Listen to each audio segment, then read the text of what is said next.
Movie community college में फिर से आप सभी का स्वागत है। हम सभी ने आपको बहुत मिस किया।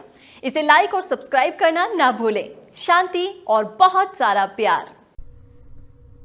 Well, hey, what's up, everybody? Welcome. I am the professor, and this is my new segment called From the Toilet. Hold on while I wipe. No, I'm joking. I am in a bathroom, but I'm not really in the toilet, although you can see a little bit of the toilet behind me there. See a little bit. I am on a chair, but not the toilet chair, just a regular chair. And I'm locked in a bathroom to do videos because the Warrior Queen is sleeping. We are in Las Vegas.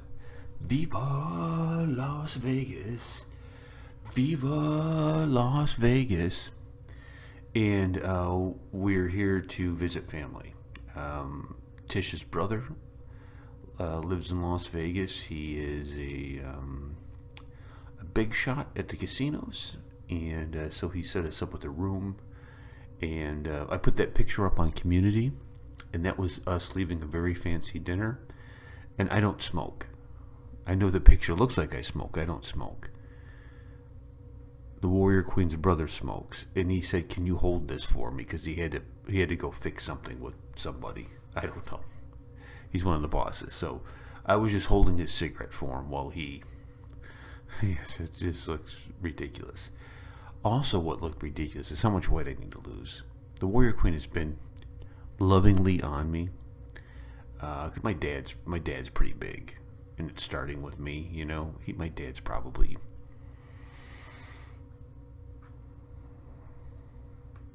66. But he's a pretty big guy. I think he's probably close to 300 pounds, right? I'm 197. 197.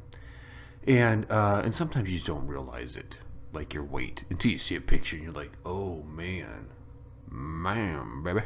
I'm like Fat Elvis. I was Fat Elvis out there. Hey, baby. Hey, baby.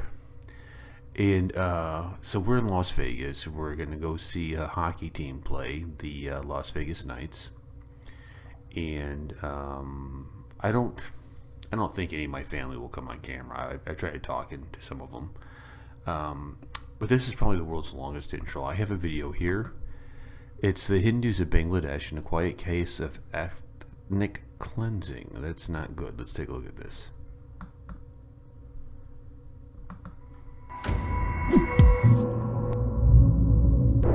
On February 28, 2013, the International Crimes Tribunal sentenced Delwar Hossain Saidi, Vice President of Jamaat-e-Islami, to death for war crimes committed during the 1971 Bangladesh Liberation War. This led to large-scale and nationwide violence against Hindus led by activists of the Jamaat-e-Islami and its student wing, Islami Chhatra Shibir, in which hundreds of Hindus were killed, more than 50 temples demolished, and 1,500 Hindu homes destroyed.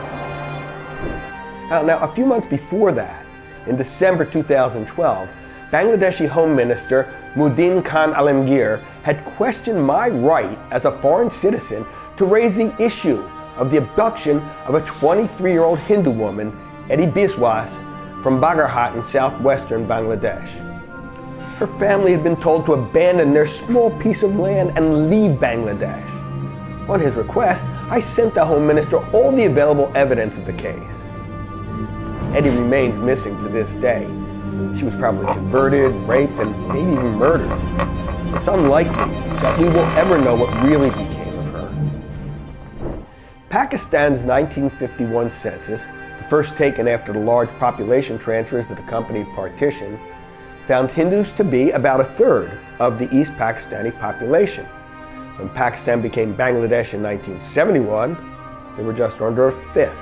30 years later, less than a tenth, and today an estimated 1 in 15. All of this despite increasing movement of Bangladeshi Muslims into West Bengal, India. Apologists for the Bangladeshi establishment often say that, Hindus leave Bangladesh for India so they can find better matches for their children. But as someone who has spent several years working with refugees from Bangladesh, I can tell you that none of them ever said they left their home country for better marital prospects. The disappearance of Bangladesh's Hindus has come about through continuous human rights atrocities that regularly include murder, rape, including gang rape, child abduction, forced conversion, religious desecration, and more. At the time of Bangladesh's liberation from Pakistan, Hindus bore the brunt of one of the largest genocides of the 20th century. 2.4 million Hindus were brutally killed, and most of Hindu-owned businesses were destroyed. Since then, the remaining Hindus of Bangladesh have been at the receiving end of incessant and horrific violence at the hands of Islamists, a constituency that's gained a lot of power in the country. Every year since then, different parts of Bangladesh have witnessed organized violence against the Hindus. According to BJHM, an alliance of Hindu organizations in Bangladesh, in 2017 alone, 107 Hindus were killed, 31 abducted, 23 went forced conversion, 25 Hindu women were raped, and 235 temples were vandalized. Now, what's important to note from a tactical perspective is that the Bangladeshi government did not do these things, and that's one of the things that makes this so hard to get across to people. There are no concentration camps in Bangladesh, no gulags, no killing fields, no Hitler or Stalin. But do you think that matters to the millions of victims? Of course not. The Bangladeshis are guilty because government after government has created a culture of impunity that allows crimes against Hindus to go unpunished. A country where you are likely to be killed if you voluntarily change your religion from Islam to something else, and your killer will not be punished for it. But also a country where forced conversion to Islam is applauded. A country whose police and lawmakers act in accordance with that. In other words, killing a person who left Islam and abducting and forcibly converting a Hindu child to Islam both will win you praise. I have termed this human rights atrocity a quiet case of ethnic cleansing, because even though it has been proceeding for decades and victims number in the millions, very little has been said or done about it. Governments on every continent have been silent, so have their intelligence agencies. What is most puzzling is the silence of the next-door Hindu majority neighbor, India. Why Indians don't care is deeply unsettling. Equally bewildering is the silence of the global media. If I can verify these things with my meager resources, imagine what the major media could do. But where are the BBC, CNN, or others? Nowhere. Why are they not leading the charge to expose these crimes against Hindus? It surely is a quiet case of ethnic cleansing. But it need not have been quiet if only Hindus of neighboring India were more empathetic with their co-religionists across the border. Now, I say Hindus and not Indians deliberately, because Muslims of India have always stood in solidarity with Muslims in other parts of the world, like Palestine or Myanmar. For example, in 2012, a protest march called by Muslims of Mumbai against the treatment of Rohingya Muslims in Myanmar led to the Azad Maidan riots, resulting in 2 deaths and injuries to 45 policemen. The indifference of India's Hindus is impossible to explain. Even on the grounds of pure self-interest, India must work hard to protect the interests of Bangladeshi minorities, lest Bangladesh turn into a replica of Pakistan and the whole point of liberating it in 1971 is lost. Moreover, increasing Indian involvement with Bangladesh is particularly important now, as India is negotiating a free trade agreement with Bangladesh. Negotiating for equal treatment of all citizens under the rule of law must be included as part of trade negotiations.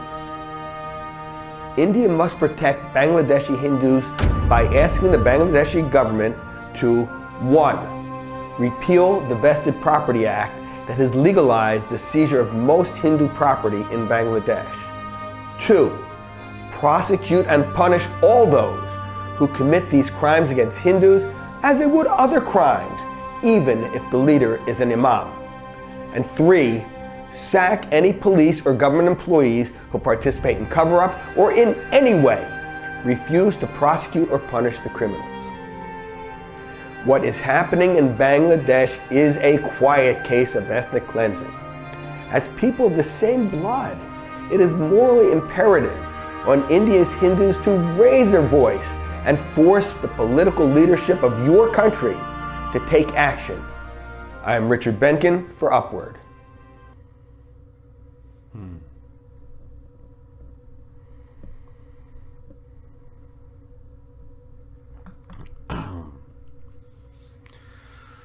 That was a good video, very informative. A lot of that I did not know about Bangladesh.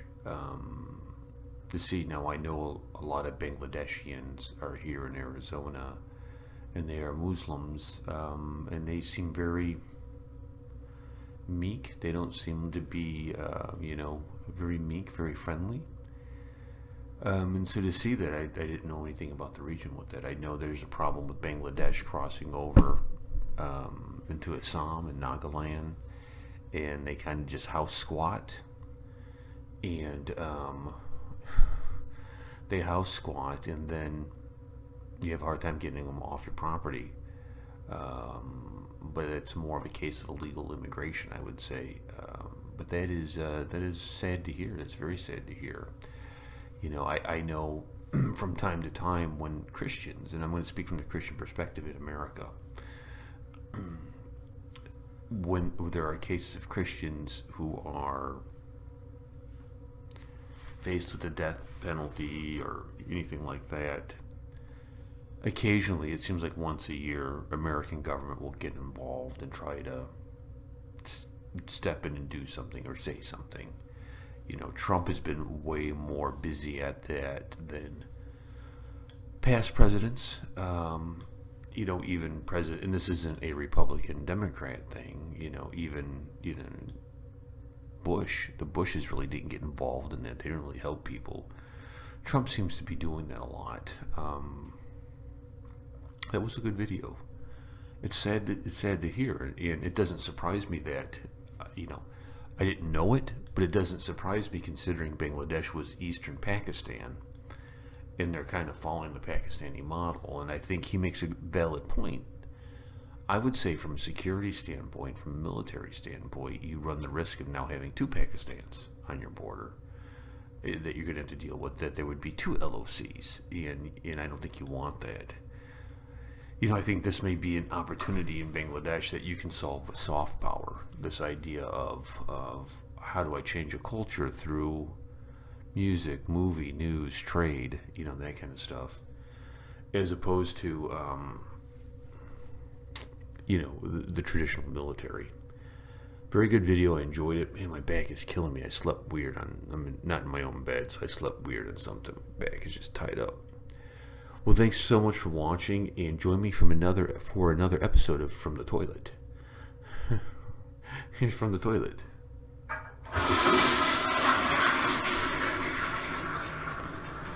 That's pure class, baby, pure class. I'll catch you guys later. Peace and much love.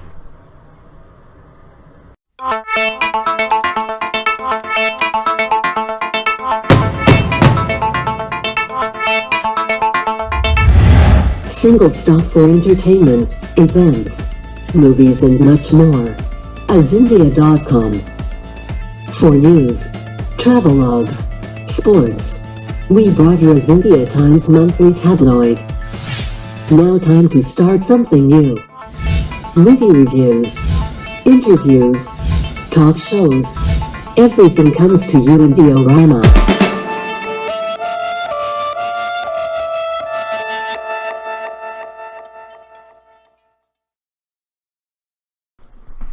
Well, hey everybody, thanks for watching the video, and if you've gotten this far, you're one of the diehards. And this outro is for you. Ba ba ba boom, ba ba ba boom. I'm kidding, that's not the outro. The outro is this: AZ India. AZ India is a group of Desis who live in Phoenix. There's approximately 77,000 Indians living in the Phoenix area, and this is kind of the hub of the cultural center. I met the owner of AZ India. I had a meeting with him. His name is Satish, and we are teaming up. He puts on all the Indian movies that are in town. He's in touch with all the restaurants. He's in touch with all the temples. He's in touch with the cricket teams. There may even be an AZ India cricket tournament. And what I want you to do in this outro is I'm going to put a link down there in the description of the video for you to go check out AZ India, and we have resources to help you. Right? You want to come to America? We have immigration lawyers that can help you with that. You want to know where you should live, where you could be by, like-minded people? We have that for you. You want to know like where are the good restaurants? We have that for you. We have all these things for you. You need to get on this. You need to go down and subscribe. That is azindia.com, and I'll keep you guys posted. Peace and much love.